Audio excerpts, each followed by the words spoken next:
আসসালামু আলাইকুম। আজকে আমরা ত্রিকোণমিতির 9-1 এক নং প্রশ্নের ক নম্বর ম্যাথটার সমাধান করব। সো এখানে দিয়েছে যে 10 এর মান সর্বদা 1 এর চেয়ে কম। 10 এর মান সর্বদা 1 এর চেয়ে কম, অর্থাৎ এটা কি 1 এর চেয়ে কম না বেশি, আমরা এটাই প্রমাণ করব। তো প্রথম আমরা উত্তরটা এভাবে সাজাবো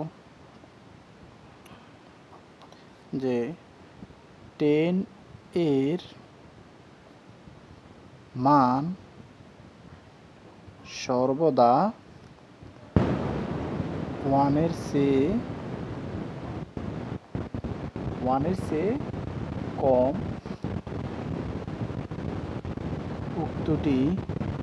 উক্তিটি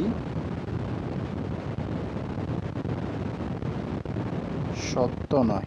কি নয়? সত্য নয়। কারণ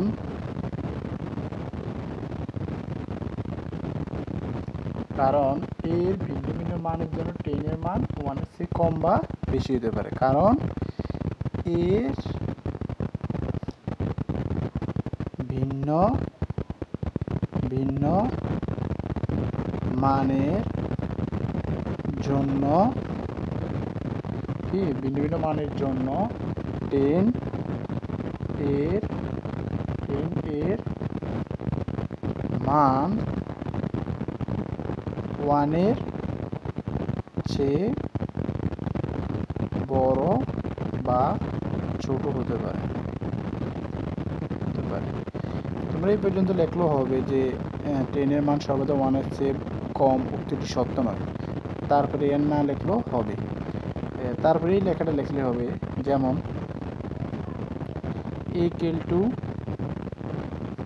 30 ডিগ্রি একবার বসায় করবা, 45 ডিগ্রি একবার বসায় করবা, 60 ডিগ্রি একবার বসায় করবা। ঠিক আছে? আচ্ছা, বসায় করলে এখন দেখো 10 এর মান যদি 30 ডিগ্রি ধরে করি আমরা, কি ডিগ্রি? 30 ডিগ্রি। তাহলে 30 ডিগ্রি চিত্রটা কীরকম হবে? 30 ডিগ্রি 60 ডিগ্রি। তাহলে এটা 1, এটা √3, এটা 2। তাহলে 10 সমান আমরা জানি 30 ডিগ্রি সমান ভূমি, এটা হবে লম্ব, এটা হবে। তো 10 সমান আমরা জানি কি? ভূমি বাই লম্ব, অর্থাৎ √3/1, যা 1 এর চেয়ে কি ছোট। এটা কিন্তু 1 এর চেয়ে কি ছোট এটা। আবার 10 60 ডিগ্রি মানের ক্ষেত্রে কি হবে? 10 60 ডিগ্রি মানের ক্ষেত্রে দেখো 10 60 ডিগ্রি মানের সময় এটার সময় হবে এটা ভূমি, অর্থাৎ √3/1 হবে। ভূমি বাই লম্ব 1/√3 সমান √3, কি √3, যা 1 এর চেয়ে বেশি। যা কি 1 এর চেয়ে এটা কি বেশি, যা 1 এর চেয়ে বেশি, 1 এর চেয়ে বেশি। আবার 10 45 ডিগ্রি যদি ধরো, 10 45 ডিগ্রির মান কত? 1। 10 45 ডিগ্রির মান কত? 1, যা 1 এর সমান। যা কি 1 এর সমান। ঠিক আছে? অর্থাৎ তোমরা এটা বলে দিবা যে 10 এর মান সর্বদা 1 এর চেয়ে কম, উক্তিটি সত্য নয়। তারপরে এইখান থেকে শুরু করে দিলে হবে, এন দিলে হবে, এই যে এন দিলে হবে। ঠিক আছে? প্রথমে এই কথাখান দেখি, তারপরে এন দিলে হয়ে যাবে, এন না দিলেও হবে। আশা করি তোমরা বুঝতে পারছো।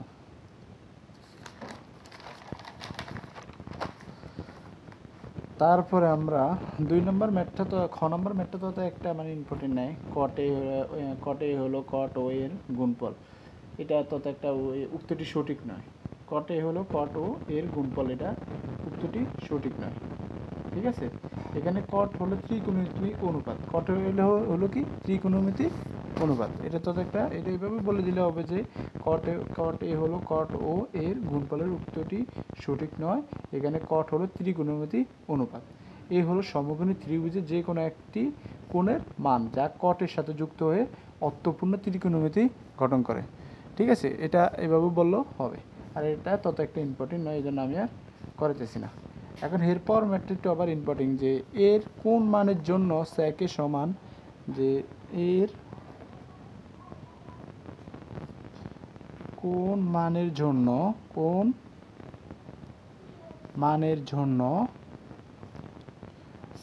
sec a is equal to 5/12। তাহলে আমরা এটা একটু সমাধান করব। উত্তর sec a is equal to 5/12। তো sec সমান আমরা একটা সূত্র জানি, sec সমান 1/cosec, sorry cos a। sec সমান কি 1 cos/a। তাহলে দেখো এটা সমান আমরা এটা বসাই দেব, cos a/1 is equal to 5/12। ঠিক আছে, এটা সমান আমরা এটা বসাই দিয়েছি, এটা সূত্র। ঠিক আছে, এর আগে আমি সূত্রগুলো নিয়ে আলোচনা করছিলাম বেসিক ক্লাসে। এরপরে এটা আমরা উপরে নিয়ে দিই, এটার উপরে নিয়ে দিলে তাহলে এটা যদি উপরে নিয়ে যায় তাহলে এটা উপরে চলে যাবে, তাহলে আর 1-এর ভ্যালু নাই, শুধু cos-এ থাকবে। ঠিক আছে, cos-এ থাকবে। 12 কত হয়ে যাবে? 12/5 হয়ে যাবে।